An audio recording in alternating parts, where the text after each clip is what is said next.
Instagram လေးဝင်မယ်မီကိုတွားပြီးတော့ story ကိုဆက်ဝင်မယ်ဟိုကပေါ်က sticker လေးကိုထောက်ပြီးတော့ frame ကိုရွေးမယ်ပြီးအမှတပ်ပုံပေါ်လာပြီဆိုရင်ကိုရေးချင်တဲ့စာကိုရေးမယ်ပေါ့နော်ကျွန်တော်ကတော့ညီမရဲ့မင်္ဂလာ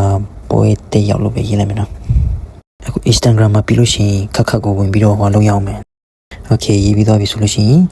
ဒီဖက်30ကိုနှိပ်ပြီးတော့ save ကိုနှိပ်ထားလိုက်မယ်ပြီးချက်ချက်ကကိုနှိပ်မယ်ပြီးနောက်တစ်ပုံရွေးမယ်ပြီးအပေါ်က sticker လေးကိုနှိပ်ပြီးတော့ frame ကိုတော့ရွေးမယ်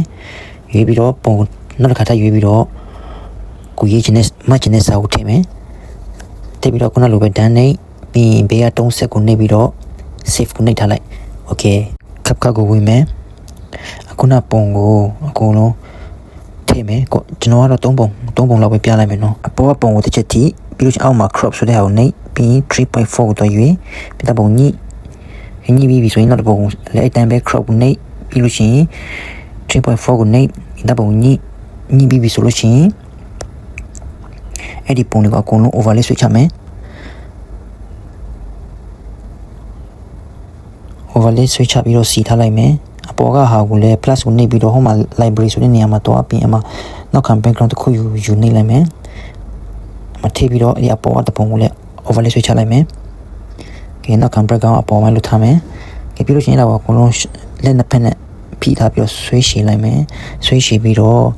အဲ့ဒီပုံကိုအောက်က frame ကိုတစ် frame ချင်းထောက်ပြီးတော့ပုံကိုတင်မယ်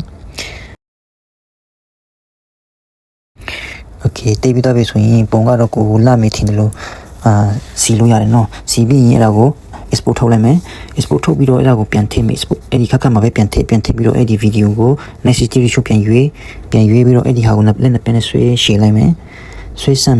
ပြီးတော့အရှိကနေ key frame စမှတ်မယ်ဒီမှာမှတ်ထားရမှာက key frame စမှတ်ပြီးတော့အရှိသွားပုံကိုပြချင်တဲ့ပုံကိုရင်ဆွဲချေပေါ့နော်ပြီးအရှိသွား key frame တစ်ချက်မှကိုပြချင်တဲ့ပုံကိုဆွဲချက်ပြီးအရှိသွား key frame တစ်ချက်မှကိုပြချင်တဲ့ပုံကိုဆွဲလေအဲ့လိုမျိုးပေါ့ဒီတိုင်းလေးတွားရမှာနော်အဲ့လိုမျိုးဟောတစုံချင်းပေါ့နော်တစ်ချက်မှအရှိတူပုံကိုဆွဲအရှိတူတစ်ချက်မှအရှိတူပုံကိုဆွဲအဲ့လိုမျိုးပေါ့ဒီပုံစံတွားရမှာနော်ပုံပြီးတဲ့အထိပေါ့ Okay ပြီးတော့ဆိုရင်ဗီဒီယိုဖွင့်ကြည့်မယ်ဗီဒီယိုအရန်မြန်နေတယ်ဆိုတော့ဟို speed နဲ့ကစားမယ် speed ကိုအောက်ရွှေ့လိုက်မယ်ရွှေ့ပြီးတော့ပြန်ဖွင့်ကြည့်မယ် Okay ပြီအဲ့လိုဆိုရင်ရပြီ Okay ဒါဆိုလို့ရှိရင် export ထုတ်မယ်